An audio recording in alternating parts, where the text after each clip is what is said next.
গোবিন্দও চুপ হয়ে গেলেন, রায়ধনীও চুপ হয়ে গেলেন। তাহলে আমরাও কি 5 মিনিট চুপ করে থাকবো নাকি? দর্শকগণ বলছেন তাহলে আমরা শুনবো কি যদি চুপচাপ থাকি? তোমাকে তো গান শোনানোর জন্য এখানে আনা নাকি? তাই এবার রাধারানীও কোনো কথা বললেন না, শ্রীকৃষ্ণচন্দ্রও কোনো কথা বললেন না। কথা চলছে সখী সম্প্রদায়ের মধ্যে। সখীগণ কি বলছেন? রায়, তোর এত মান রায়, দেখ গোবিন্দ তোর চরণের কাছে পড়ে আছে, তাও তুই একবারও মুখ ফিরে তাকালি না গোবিন্দের দিকে। তোর এতই অভিমান রায়।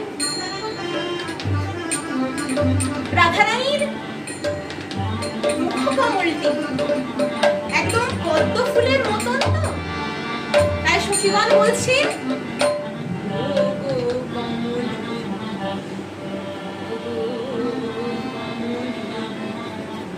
সখীগণ রায়ধনীকে কমলিনী বলে ডাকতেন।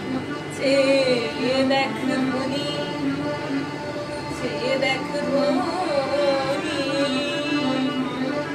ওই দেখ দেখ পদে চিন্তামণি কেমন গড়াবো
সাহিত্যের প্রয়োগ রয়েছে। কিরকম প্রয়োগ?